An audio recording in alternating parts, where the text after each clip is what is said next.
In a world where information holds more power than weapons, two great nations, Ostania and Vestalis, are locked in a silent war, constantly fighting in the shadows to gain the upper hand. To prevent another open conflict, Vestalis launches Operation Strix, a top-secret mission entrusted to its most skilled spy, Twilight. Disguised under the identity of Lloyd Forger, his task is to create the perfect family and infiltrate the enemy's inner circles. However, this family is anything but O.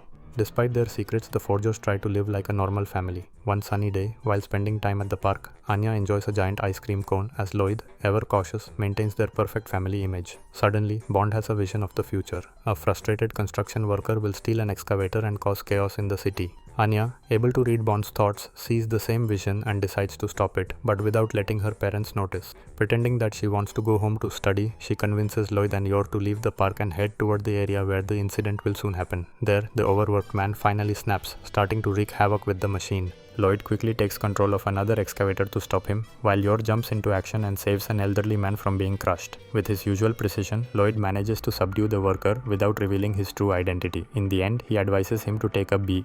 Meanwhile, at the Vice headquarters, a new diplomatic crisis begins to unfold.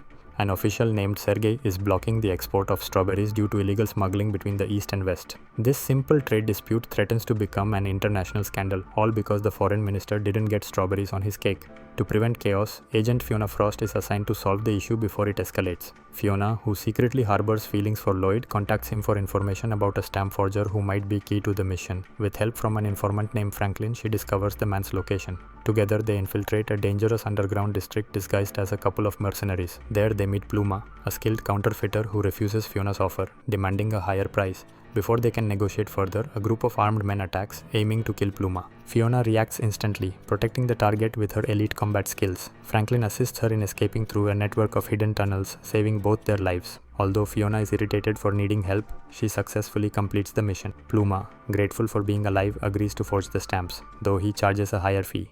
In the end, Fiona returns to Vice with the completed documents, forming an uneasy alliance with Franklin for future missions, though he doesn't seem too eager to team up again. Back at home, Lloyd, Yor and Anya continue their unusual family life, hiding their true identities while Operation Strix moves forward, one step closer to success or disaster. While Weiss works tirelessly to prevent the world from falling into another war, things inside Eden Academy also begin to spiral into chaos with the start of the new school term. Director Henry demands that all students maintain exemplary behavior, warning that any misconduct will be punished with a Thunder Medal. However, Damian's group seizes the moment to make a mischievous bet with Anya and Becky. Whoever receives a medal will have to run around the school in their underwear. What began as a harmless joke quickly takes a serious turn with the arrival of Miss Donna, a teacher infamous for her strictness and obsession with discipline. Her mere presence sends waves of panic through the students, as she's known for handing out Thunder Medals for even the most trivial infractions. When Donna approaches the first-year classrooms, the rumor spreads like wildfire, filling the students with dread. Upon entering Anya's class, she begins a meticulous inspection, checking desks and backpacks one by one.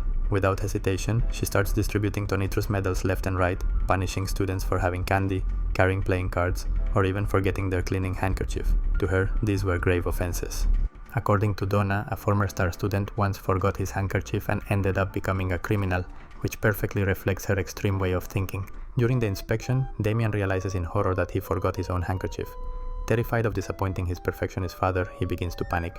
Reading his thoughts, Anya understands his fear and decides to help him, believing that if she can befriend him, her father Lloyd's mission to preserve peace might progress. But when she checks her bag, she discovers that the handkerchief she thought she had is covered in crumbs from Bond's food. As a result, Anya herself receives another Tonitrus, once again finding herself on the verge of expulsion. Even so, Damian feels grateful for her attempt to help and promises to repay her someday, showing a subtle but meaningful change in his attitude toward her.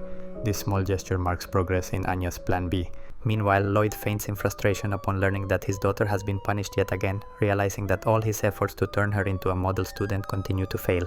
Amid this chaos, the story takes us to the past, revealing Lloyd's childhood long before he became the continent's most feared spy. As a young boy, he spent his days playing war games with his friends, who affectionately called him Commander. Though his father wanted him to focus on his studies and grow into a respectable man, Lloyd dreamed of becoming a soldier and protecting his nation. One day, he lied to his father to get money to buy a toy gun, but was soon overcome with guilt. Before he could confess, tragedy struck. His city was bombed by Ostania, destroying his home and marking the beginning of a devastating war. That tragic event changed Lloyd's life forever, planting within him the desire to build a world where no child would ever have to endure the horrors he once lived through. After the first wave of bombings, the citizens of Ostania begin to flee in desperation. At first, Twilight doesn't fully grasp the magnitude of the war, but everything changes when he witnesses the death of people he once knew.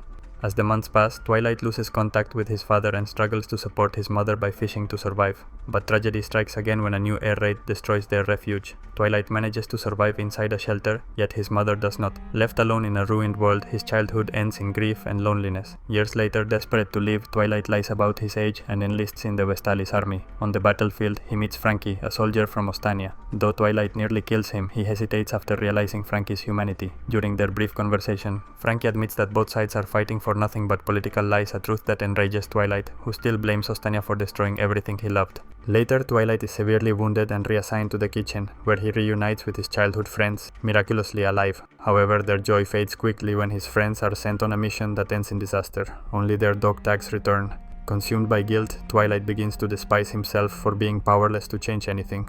One day, a mysterious man approaches him, someone who knows his real name and the lies he used to enlist. But instead of punishing him, the man offers him a chance to truly make a difference: join the intelligence division.